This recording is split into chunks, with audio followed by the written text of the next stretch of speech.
olvidar por favor la definición de hepatitis B crónica.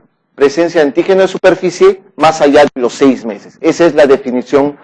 No olviden que están en rojo zonas con alta incidencia de hepatitis B, ¿no? Las que les he mencionado. Acá, la parte norte de Tierra Santa, por ejemplo, ¿no? Junín, Ayacucho, esas zonas son importantes para que... Si ustedes quieren ver de repente un gráfico, recuerden que el dato fundamental es este, ¿no es cierto? El antígeno de superficie. El antígeno de superficie en la hepatitis B aguda subía y bajaba al 6º mes, recuerden. Pero en una hepatitis crónica, esto se mantiene por toda la vida si es que no va a recibir tratamiento, ¿no es cierto? Se mantiene siempre positivo.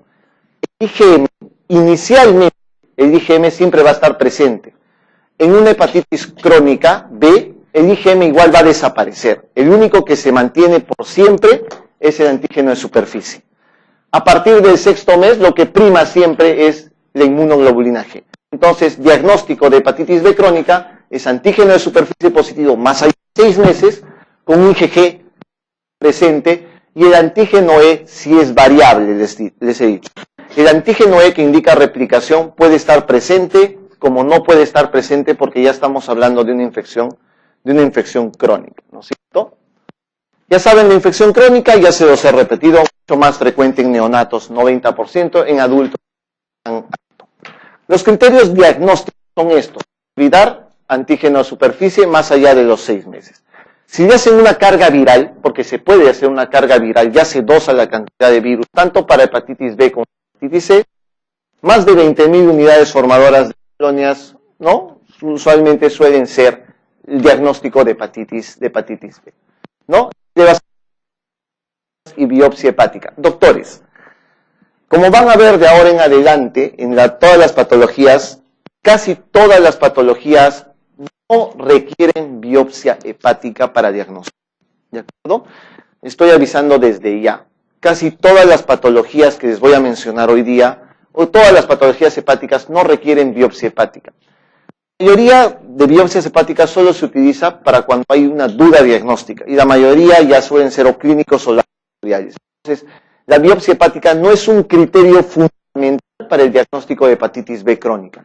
Se puede ver si mediante esta moderada severa necroinflamación. ¿De acuerdo? Dato para que lo tomen en cuenta.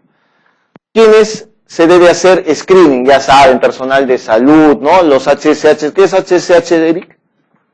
Eric, ¿qué es HSH? Claro, ese es tu fuerte, ¿no es cierto? Listo. Entonces, diálisis, gestantes, todos esos pacientes deben ser sometidos siempre a screening, ¿no?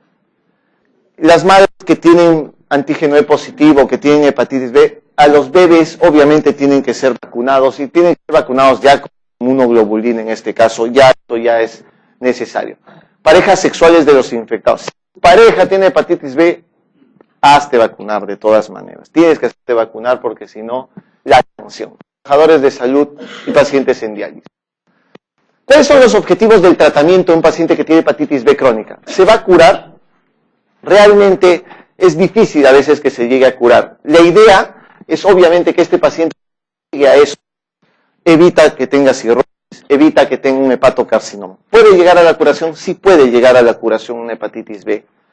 Ya es importante de que sepan, pero lo principal es disminuir la tasa de cirrosis y de hepatocarcinoma al final.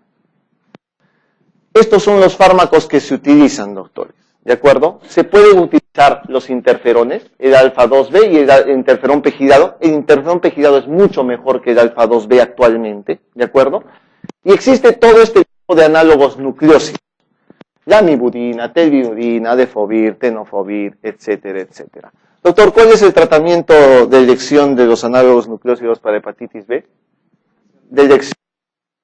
Lamivudina, hace 50 años, ¿no es cierto? Eso fue hace más o menos 20 o 30 años.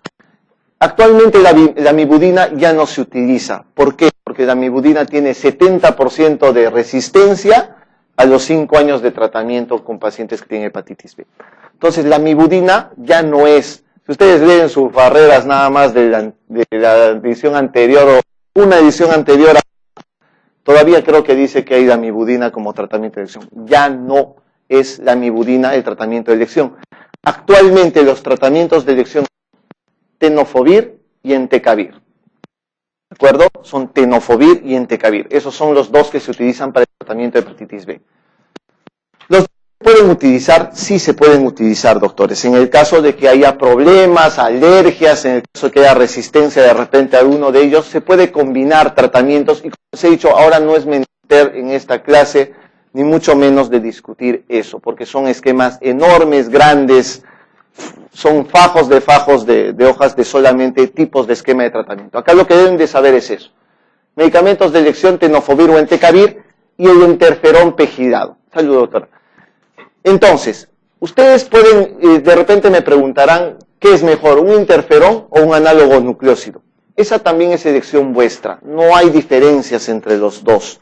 Si ustedes desean utilizar interferón pegidado, es el de elección. Si ustedes desean utilizar vía oral, análogos nucleósidos, tenofovir o entecavir. El resultado final es el mismo, ¿de acuerdo? El resultado final es el mismo. Solo que el interferón lo utilizamos por vía subcutánea, el otro se da por vía oral fundamentalmente. Entonces ese detalle es importante para que lo recuerden. Respuesta lógica, bioquímica, histológica, lo que tienes que buscar siempre, que se resuelva todo eso, ¿no? Que no haya virus, que bioquímicamente esté correcto el paciente y que histológicamente regresione todo, ¿no? Estas diapositivas de acá, ni siquiera se molesten en tratar de aprenderlas de memoria. No se molesten, solamente les voy a mostrar lo complejo que es porque es recontra complejo y como les estoy diciendo, no necesitan aprender esto de memoria, nada, solo les voy a mostrar lo difícil que es a veces tratar. Tienen un paciente con antígeno E positivo, con replicación, ¿no? Con replicación positiva. Tienen TGP elevada más de 2 veces el valor normal y tienen más de 20.000 horas de colonia, ¿no? Una probabilidad de una hepatitis, ¿de acuerdo? De hepatitis B. Y una biopsia hepática con alteración moderada o severa en sí. ¿Le dan tratamiento, sí o no? ¿Le darían tratamiento, sí o no? ¿Por qué? No y por qué. Primero, porque ustedes no tienen acá el antígeno de superficie, ¿de acuerdo? No tienen el antígeno de superficie, lo primero que tienen que ver es si ese antígeno de superficie va a virar o no va a virar hacia la cronicidad o si va a permanecer simplemente como curado. Entonces tienen que esperar la seroconversión siempre, ¿ya? Tienen que esperar la seroconversión del antígeno de superficie espontáneamente. En caso de que no mejore, en ese caso le dan tratamiento, obviamente le pueden iniciar tratamiento en el caso de que esto no haya seroconvertido, o sea, persiste el antígeno de superficie más de 6 meses. ¿Y con qué le dan el tratamiento? Con lo que ya sí les he dicho que recuerden. Interferón pegidado, tenofovir o entecavir. Eso es la primera parte del tratamiento. En una infección aguda por hepatitis B no se da tratamiento. No le den tratamiento. No le den tratamiento. Es lo que deben de hacer en este momento. Si está muy elevado, a veces le puedes dar tratamiento. Como les he dicho, son escuelas, son un montón de teorías y no necesitan saber detalles profundos. Positivo. En este caso ya vamos a hablar de hepatitis B crónica. Si este antígeno es positivo y la TGP está normal, o sea, no hay elevación de transaminasas, ¿le dan tratamiento o no? Entonces dirían que sí, ¿no? Pero no se inicia tratamiento porque las transaminasas suelen estar normales. ¿Se dan cuenta? Hay una complejidad, hay una variabilidad enorme entre todo ese tipo de manejos en sí. Ya les he dicho, no necesitan aprender este tipo de casos para el examen, ¿de acuerdo? No necesitan aprender esto para el examen. Cuando hay una duda de realmente si hay cronicidad o actividad, le puedes pedir una biopsia hepática. Si esa biopsia esperada severa necroinflamación, el tratamiento inmediato con interferón, con tenofovir o entecavir. Hay otro caso, hepatitis B crónica, puede ser con antígeno E negativo, por ejemplo. Si es negativo el antígeno E y la TGP está elevada y el DNA está elevado, ¿le dan tratamiento o no? Le dan tratamiento, ¿no? ¿Por qué? Porque básicamente ya sabes que es una hepatitis crónica, tu antígeno E ya está negativo, pero básicamente tienes que dar, porque ya tienes más de 20.000 unidades formadoras de color y la TGP está alterada. Si la TGO no está tan alto, ¿le dan tratamiento? Creo que ya han entendido un poco eso. No le dan tratamiento. ¿Qué cosa hacen? Una biopsia hepática, ¿no? Y la biopsia hepática muestra moderada severa necroinflamación, le dan tratamiento con lo mismo que se mencionaba. Es un montón montón, y esto sí es recontra difícil, pero solamente reténganme el detalle de qué cosa es lo que se debe utilizar, qué es lo importante para ustedes. ¿Cuánto tiempo se debe utilizar? Eso sí les pueden preguntar en un momento. Cualquier de los análogos nucleósidos se utiliza más de un año. ¿De acuerdo? Se utiliza mínimamente un año. Eso es el dato. Se utiliza mínimamente un año.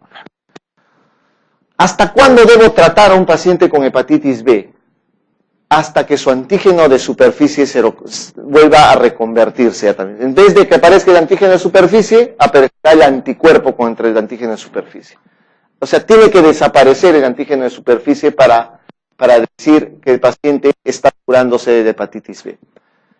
Y una vez que se lo convierte ese paciente, ¿dejo el tratamiento? No, se le prolonga 6 meses más para asegurarse un éxito del tratamiento. Entonces se da mínimamente un año hasta que se lo convierta y posteriormente se da 6 meses más de tratamiento. Si falla la terapia con interferón, ¿qué le dan? Si le están dando interferón, ¿qué le dan a un paciente? Claro, le inician análogos nucleósidos, ¿no? Esa es la respuesta en sí. Si es interferón y les ha fallado el análogo nucleósido, tenofovir o entecavir, ¿qué hacen? Gritan, lloran, saltan. Lo que tienen que hacer es rotar el tratamiento, o sea, de tenofovir le pueden pasar entecavir, o a veces hay combinaciones de ambos. Le puedes dar con la mibudina, o adefovir con tenofovir, o adenovir con entecavir. Hay esquemas N de tratamiento. Muchos esquemas, muchas variantes. Solamente deben saber que tienen que cambiar el tratamiento para adicionar nuevo.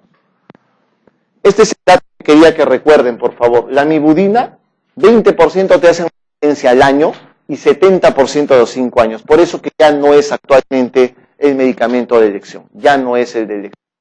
¿No? La de resistencia, 30% a los 5 años.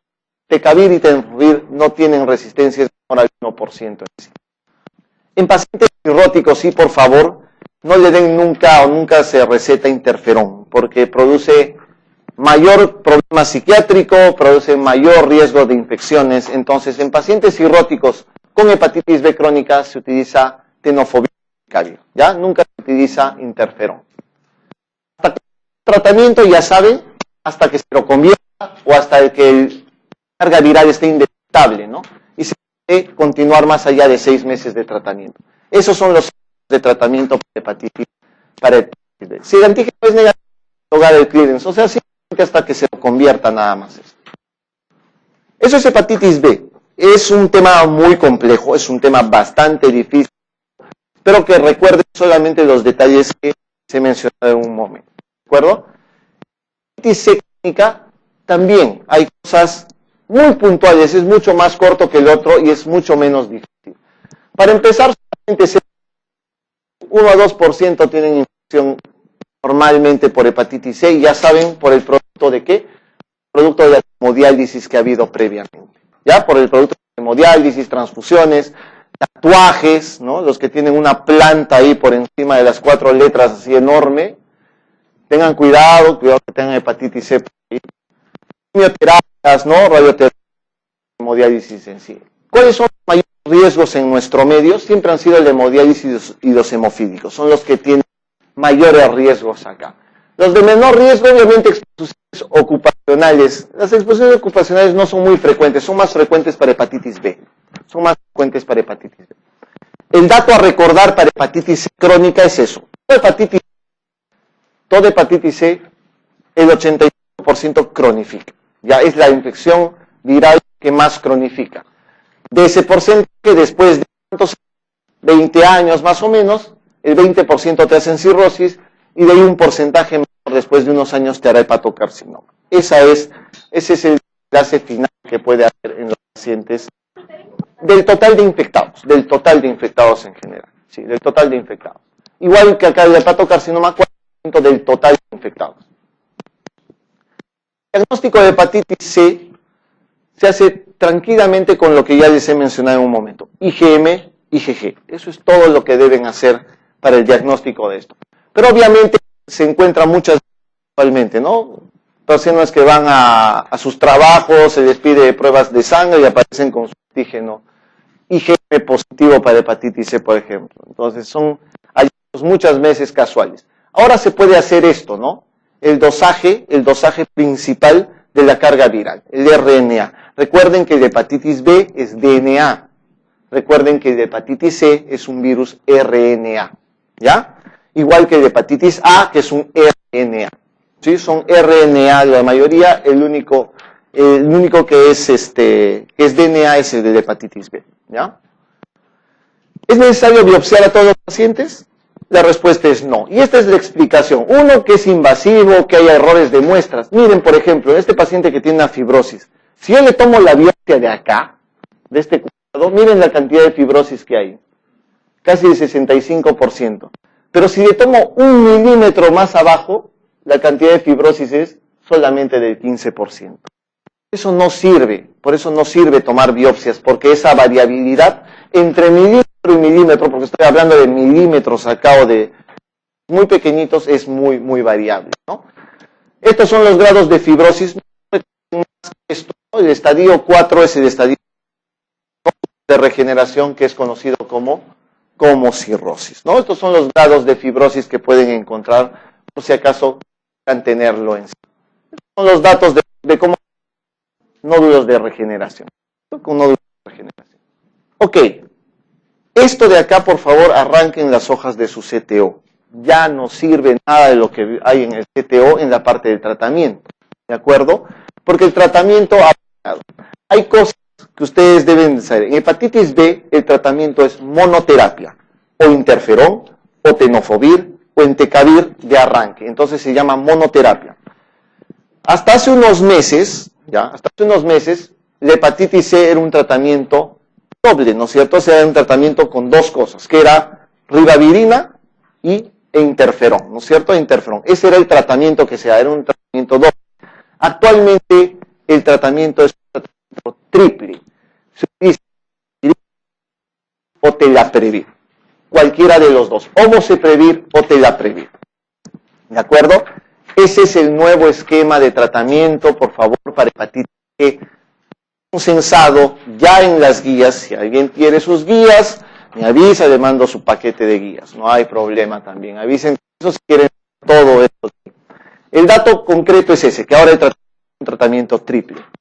¿Es un tratamiento difícil? Sí. ¿Es un tratamiento que se da por casi un año? También. ¿Es un tratamiento pesado? Sí, porque toman cerca de 12 a 14 pastillas por día aproximadamente. Es un montón del tratamiento que se da. Oceprevir, por ejemplo, las pastillas son de 200 miligramos, pero da 800 miligramos usualmente 3 veces al día. O sea, son 12 pastillas de oceprevir, además de la ribavirina y más el PEG interferón. Es un canal de medicamentos que se suele dar. Entonces, mucha atención por favor a ese detalle. Ahora el tratamiento es este esquema triple. ¿De acuerdo? Hepatitis alcohólica, vuestro tema favorito, ¿no es cierto? Ok, en hepatitis alcohólica, que ya hemos hablado algunos detalles importantes también, que se pasa bastante rápido. Recuerden que está dentro de todo este espectro, ¿no? De esteatosis hepática, pasando por la cirrosis hepática en sí. Está dentro de ese espectro, entre ambas. El consumidor de alcohol lo primero que hace es una esteatosis hepática, luego una esteatohepatitis, puede ser una esteatohepatitis, luego pasa una hepatitis alcohólica y finalmente termina en una cirrosis hepática. Es parte de ese espectro. He mencionado en un momento que existía un riesgo, ¿no es cierto? Y les había mencionado incluso el gramaje que debía de tener un paciente para ser considerado para tener riesgo de hepatitis alcohólica. Más de 30 gramos por día es lo que se necesita de consumo de alcohol. Más de 30 gramos por día para tener un riesgo de hepatitis alcohólica. Obviamente las chicas tienen riesgo y hay personas que genéticamente tienen más riesgo de tener hepatitis alcohólica en sí. ¿Cómo se saca el gramaje? Se ha mencionado así y ya lo tienen como ejemplo acá. Por ejemplo, la cantidad de la bebida a consumir, que son 500 ml, por ejemplo, de vino, el porcentaje de alcohol en el vino, que en este caso es 12%, y multiplicado por esta constante que es 0.8. Consumir medio litro de vino por día les da 48 gramos, por ejemplo, de consumo de alcohol al día, lo que significa un aumento de riesgo. ¿De acuerdo? Solamente medio litro. Ahora, para que ustedes toman vino diariamente en copita, para que vean el riesgo que suelen tener, ¿no es cierto? Es importante entonces considerar eso. Esa es la forma de sacar el gramaje en este caso. ¿Cuál es el tóxico principal del alcohol en este caso? El acetaldehído. Eso puede ser pregunta de examen, por favor. Mucho cuidado, el tóxico principal del alcohol en este caso es acetaldehído. Acá hay algo que es bien frecuente en los pacientes que tienen hepatitis alcohólica. La característica clínica más importante es que tienen ictericia, ¿de acuerdo? Pueden tener muchos síntomas clínicos de hipertensión portal, pero no ser cirróticos. En la hepatitis alcohólica no necesariamente el paciente tiene que ser cirrótico, pero puede tener ascitis, puede tener encefalopatía, tener signos clínicos de una hipertensión portal, pero no ser cirrótico necesariamente. Hay algo que es importante, muchas veces hacen fiebre, es básicamente por el problema que tiene. Esta es una pregunta de examen y es una pregunta bien común y que la tienen que recordar. Las transaminasas, la hepatitis alcohólica, la TGO es el doble de la TGP, ¿ya? La TGO es más del doble que la TGP.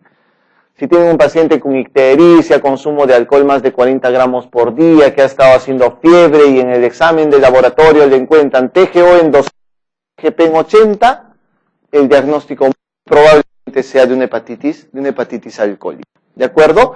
No olviden el detalle, por favor, del TGO, el doble del TGP. ¿Ya? El INR, las bilirrubinas se pueden elevar. Lo importante es TGO, el doble sobre la TGP. ¿Biopsia hepática es necesaria? No. Ya les he dicho, no. El diagnóstico puede ser totalmente clínico. Pero pueden encontrar algunas características. Pueden haber hepatocitos balonados, gotas de grasa, o esto que ustedes van a encontrar en algunas preguntas de examen, los cuerpos de Mallory. ¿Es patognomónico un cuerpo de Mallory de la hepatitis alcohólica? No. En cualquier paciente que tenga cualquier problema de hepatitis tóxica, de cualquier uso por fármacos. Puede haber neutrosis, puede haber fibrosis inusual, etc. Eso es muy variable. Obviamente el diagnóstico diferencial es muy variable, pero el diagnóstico diferencial fundamentalmente es con cirrosis más que con otra cosa. Más con cirrosis que con otra cosa. Con esta hepatitis, obviamente el paciente debe tener algún antecedente previo, pero si tiene fiebre, ictericia, es difícil que sea una hepatitis en sí.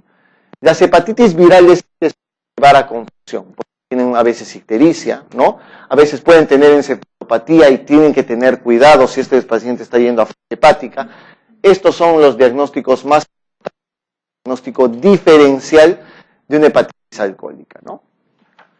El tratamiento, lo más triste del tratamiento es abstenerse, ¿cierto? Esa es la clave fundamental del tratamiento, es abstinencia, y lo que menos cumplen es eso precisamente, ¿no? Incluso la abstinencia llega a resolver la fiebre y la ictericia muchas veces, solamente con abstinencia, ¿no?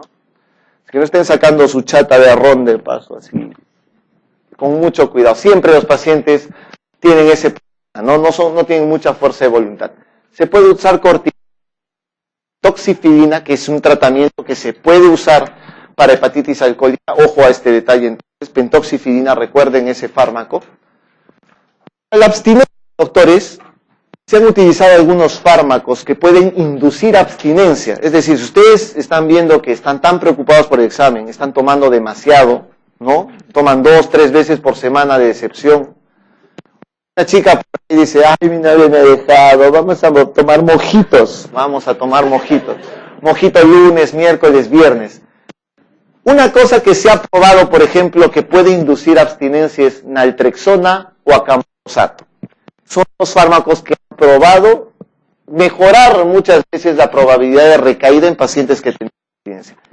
No necesariamente es la regla general, o sea, no tienen un porcentaje de uso muy usualmente abstinencia pura y encerrarlos en un cuarto para que no vuelvan a tomar nada más. Los corticoides sí se pueden utilizar, un uso controversial, pero los corticoides suelen utilizarse para hepatitis alcohólica en sí.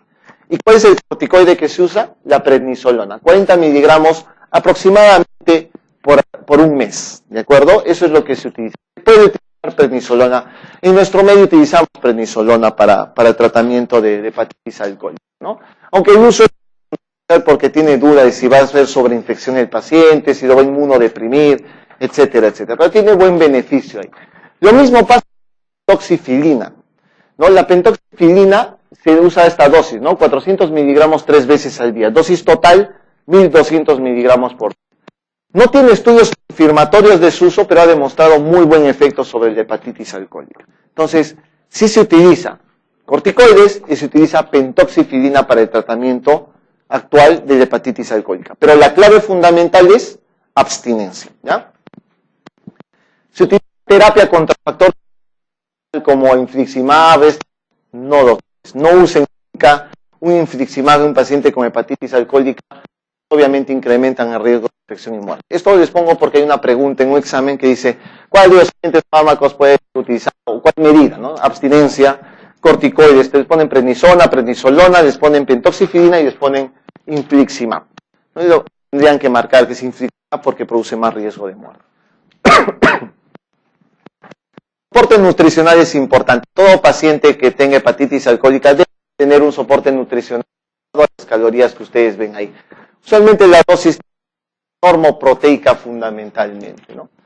Ya saben entonces, hepatitis alcohólica, los datos son puntuales, no hay mucho por preguntar, no se olviden de la TGO y la TGP. Antes de pasar al break vamos a pasar a cirrosis biliar primaria. En cirrosis biliar primaria, sí es un dato importante, sobre todo las chicas tengan cuidado con esto. ¿Por qué? Porque básicamente es una enfermedad que se produce fundamentalmente en mujeres. De 10 personas, 9 llegan a ser chicas en este caso. Es una enfermedad casi netamente femenina. Y ustedes están llegando usualmente en la que se produce la enfermedad, de los 30 a los 60 años, ¿no?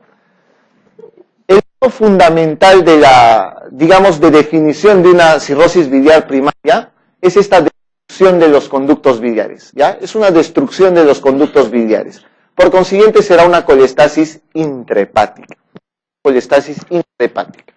Entonces, en ese detallito va a ser importante para preguntar por momentos eso. Pero no se olviden que mujeres de 9 a 1. Voy a hacer una pregunta que siempre les hago y siempre caen. Doctora, ¿cuál cree usted que es el síntoma o el signo más frecuente en una cirrosis biliar primaria? Ictericia, ¿no es cierto? Todo el mundo pensaría, sí, ictericia debe ser por cirrosis biliar primaria. Y no es cierto. Van a ver un cuadro que lo primero que presenta una paciente con cirrosis biliar primaria es fatiga, para empezar. Fatiga y prurito. Entonces, las que se están durmiendo, clase, por ejemplo, están fatigadas, dicen, no, sí, pues debe ser el aburrido de Guzmán que está dictando la clase, ya, y se están durmiendo, ¿no es cierto? O también tienen prurito, la gran mayoría tienen prurito, y piensan que el piojoso del lado no se habrá bañado y están que se rascan de un rato a otro. Tienen sueño y se rascan. Eso es frecuente. Entonces, prurito y fatiga suelen ser los dos síntomas más frecuentes en los pacientes que tienen cirrosis biliar primaria. Eso es importante. Por eso es que no es fácil de diagnosticar tempranamente. Miren, los pacientes que realmente son sintomáticos con una característica clínica importante son minoría. Los que están asintomáticos suelen ser un porcentaje un poquito mayor en la escala. Pero hay pacientes que tienen mucha influencia genética y eso es importante para que tengan en consideración. Doctores, hay algo que es bien importante. ¿Cómo se presenta una paciente, por ejemplo, típicamente al consultorio de las pacientes que tenían cirrosis biliar primaria? Son pacientes clínicamente sanas como cualquiera de ustedes. A lo mucho te dicen, sí, yo tengo más sueño de lo normal, ¿no? O sea, me duermo más, hasta en la combi, pico en el hombro del lado, ¿no es cierto? Es usual, no es tampoco tan marcado, pero pueden sentirse más fatigadas y más cansadas. Tienen prurito que no lo consideran de repente en un momento, se rascan, ¿no? Se rascan. De repente no lo consideran como tal, dicen, me voy a bañar, y van y se bañan. Se acabó el problema, ¿no? Y usualmente no lo toman en consideración, porque nadie toma, mucho menos ustedes, por ejemplo, van a considerar fatiga como un síntoma ahorita, ¿no? Si estudian todo el día, ¿no? Son tan estudiosos, trabajan de repente algunos todo el día o se duermen tarde, obviamente tienen que estar cansados, ¿no? Pero usualmente estos pacientes que vienen es porque en la entrevista de trabajo o en el momento de trabajo en su control te vienen con un examen de laboratorio, un hemograma que es normal, ¿ya? Un perfil hepático que bilirrubinas están normales, las transaminasas están normales, pero que la fosfatasa alcalina está inusualmente muy elevada. Si el corte es hasta 150, 200 está en 500, en 600, en 700, y no le encuentran causa a eso, ¿no? Se dice, me han mandado acá porque tengo esta enzima elevada, te dice, pero no está amarilla, ¿no? Les damos una ecografía y la ecografía es totalmente normal. Entonces, fundamentalmente, lo primero en el laboratorio que presentan, usualmente suele ser fosfatasa alcalina elevada. Si ustedes tienen una paciente así, fatiga, prurito, que tiene una fosfatasa elevada y no tiene mayores síntomas en sí, pídanle este anticuerpo, por favor. Eso es lo que tienen que recordar ahora. Ese es el primer anticuerpo que tienen que recordar. Anticuerpo antimitocondrial. El AMA. El anticuerpo antimitocondrial. Si ustedes de arranque un anticuerpo antimitocondrial, podrían tener el diagnóstico obviamente, ¿no es cierto? Entonces, el AMA siempre está elevado, solo que a nadie le dosan AMA de la noche a la mañana, así por así, nada más. Entonces, en cualquier paciente que tiene fosfatasa alcalina, pídanle un anticuerpo antimitocondrial para hacer el diagnóstico de cirrosis biliar primaria. ¿Cómo se hace el diagnóstico de cirrosis biliar primaria? La clínica, no muy impedida, muy manifiesta, no muy florida, pero que tenga fosfatasa elevada o una glutamina elevada, que son marcadores de colestasis, y el anticuerpo antimitocondrial positivo. Eso es diagnóstico de cirrosis biliar primaria. Así de sencillo es. Y retengan esto bien, porque en el examen, las confusiones en el examen suelen ser básicamente por estos anticuerpos. Entre este anticuerpo y los anticuerpos de la hepatitis autoinmune. Los hacen confundir en el examen. Retengan esto, ya anticuerpo antimitocondrial. Miren, en este momento aparece el prurito y la fatiga y la astenia. Muy tardíamente, después de mucho tiempo de evolución de la enfermedad. ¿Se dan cuenta? Entonces no es usual presentar. Muy manifiesto ya es bastante más tardío. Ese anticuerpo antimitocondrial está presente en el 95% de pacientes con cirrosis biliar primaria. En el 95% en sí. ¿Ya? ¿Qué pasa si ustedes sospechan? O sea, tienen fatiga, tienen prurito, y tienen este anticuerpo antimitocondrial negativo, una fosfatasa volando. En ese caso, te puede servir una biopsia hepática. Porque el diagnóstico es ¿qué? ¿Cómo era la definición de cirrosis biliar primaria, doctora? Destrucción de los conductos biliares intrahepáticos. Eso es. Entonces puede ser un diagnóstico fundamental por biopsia, pero no es la pauta principal. El diagnóstico se hace fundamentalmente con clínica y con los dos hallazgos del laboratorio que he dicho, fosfatasa y AMA positivo, ¿ya? Miren cómo entonces laboratorialmente fosfatasa y gamma-glutamina elevadas, las transaminasas se pueden elevar, y tengan cuidado, eso no es una regla general, pero no se elevan más de 5 veces el valor normal. O sea, no llegan a más ¿de cuánto, doctora? ¿Cuánto es lo normal de transaminasas? 40, entonces no llegan a más de 200, ¿no es cierto? Lógicamente esto se llama clasificación de Ludwig. Que tengan es ductopenia. ¿A qué se llama ductopenia? Precisamente a la ausencia de las vías biliares interlobuliares, la destrucción de estos canalículos interlobuliares. Hay ductopenia en los pacientes que tienen cirrosis biliar primaria, ¿no? Que puede llegar incluso hasta la cirrosis manifiesta posteriormente. Acá están los síntomas. No olviden. Prurito es lo más importante. Y miren la ictericia. Solamente 3 a 10% de pacientes con cirrosis biliar primaria tienen ictericia. Solamente 3 a 10%. Hay un gran porcentaje incluso que llegan a estar asintomáticos en algún momento. Doctores, ¿qué es esto? ¿Cómo se llama? Santeras. ¿Y esto? Pie equinobar. No, se llama. Son los santomas, ¿no es cierto? Son los santomas en sí. No olviden que eso también se puede presentar en alguno de los pacientes que tienen cirrosis biliar primaria. Pero esto no es patológico, puede verse en pacientes con dislipidemia, ¿no es cierto? En pacientes dislipidémicos también. Básicamente, solamente para que recuerden este detalle en sí, los pacientes que tienen cirrosis biliar primaria pueden llegar hasta la falla hepática, llegar hasta la cirrosis, pueden tener incluso síntomas de hipertensión portal a la larga. Puede haber. Entonces puede deteriorar. Los pacientes que tienen cirrosis biliar primaria con el transcurso de los años hacen una cirrosis manifiesta y pueden llegar a hipertensión portal en algún momento y ser clínicamente una cirrosis marcada. Biopsia hepática, doctores, no es necesario, solamente se duda cuando hay anticuerpos antimitocondriales negativos, solo en caso de duda. Miren, casi el 99% solo se hace el diagnóstico con anticuerpo antimitocondrial y fosfatasa alcalina elevada. Solo con eso, nada más que solo con eso. Ya saben entonces, los criterios diagnósticos son 3, pero necesitas 2. AMA positivo, elevación de fosfatasa y histología, que puede dar estos detalles, pero no necesitas los 3, necesitas solo 2. Muy fácil para recordar. ¿Cómo se puede complicar? Como todo problema hepático de este tipo. Hipertensión portal es lo más importante. ¿Les puede dar hepatocarcinoma? Cierto, les puede dar hepatocarcinoma. Osteoporosis, hiperlipemia, déficit de vitaminas pueden estar asociados a esto, ¿no?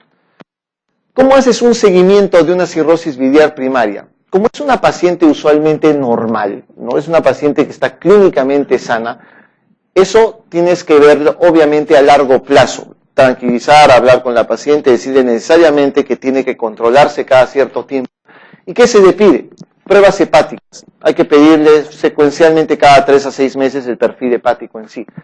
Hay que pedirle un perfil tiroideo porque usualmente se asocia a enfermedades autoinmunes, ¿ya? A problemas autoinmunes tiroideos, sobre todo esto, ¿ya? Hay que pedirle densitometría y vitaminas, porque hay pacientes con osteopenia y hay pacientes que hacen hipovitaminosis en algún momento. Hay que dosarle. Usualmente vitaminas no se dosa mucho, pero una densitometría es fácilmente sacable.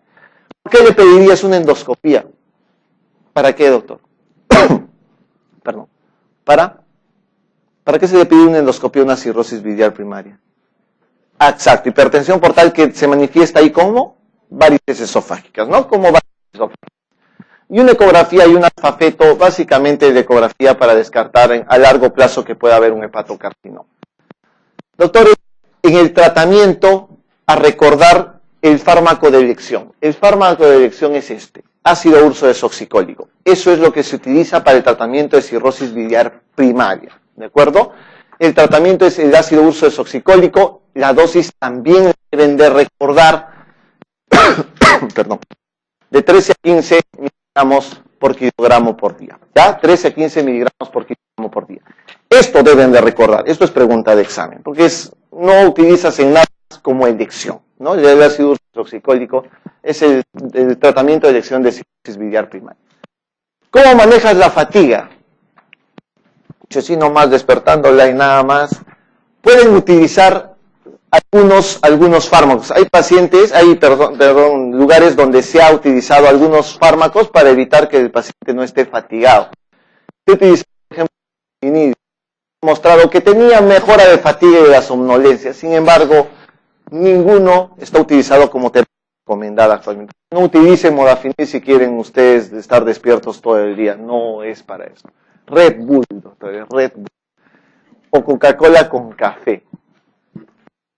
El manejo del prurito, contesten clorfeniramina si se les pide cuál es el tratamiento de elección. Les había mencionado en un momento que el tratamiento de elección para el prurito es la colestiramina, ¿de acuerdo? O el colestipol en el peor de los casos. Colestiramina o colestipol, cualquiera de los dos se puede utilizar.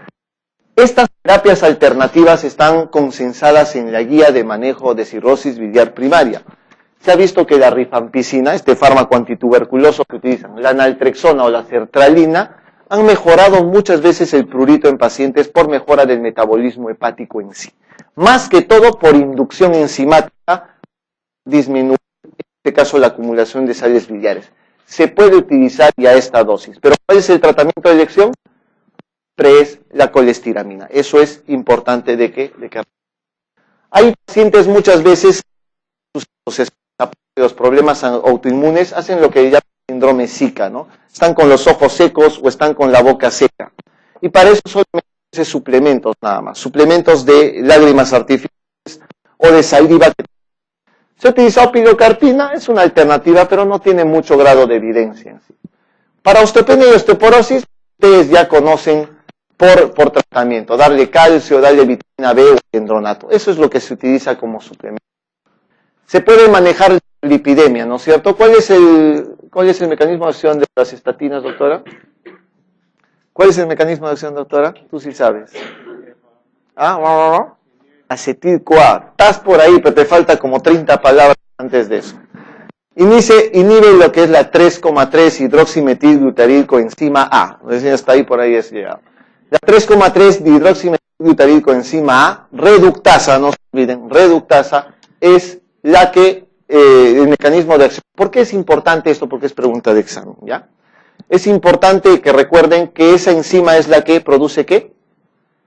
Importante en el metabolismo del colesterol. Entonces, lo que hace la estatina es disminuir la síntesis de colesterol por inhibición de esa enzima, de la 3,3 hidroximetilglutarilcoenzima A reductasa, ¿ya? Vitamina K, tranquila. Con cirrosis biliar primaria, doctores, no que son este típico tipo de pacientes que tienen anticuerpos antimitocondriales con fosfatasa elevada para el diagnóstico de cirrosis biliar primaria. Una condición sine qua non, una condición importante es que tenga la vía biliar normal. No puede tener dilatación de vías biliares con fosfatasa alcalina y ustedes sospechar primero en una cirrosis biliar primaria, ¿no? Eso es importante. La vía biliar normal debe estar normal. No olvidar que el tratamiento es desoxicótico, maneja las complicaciones.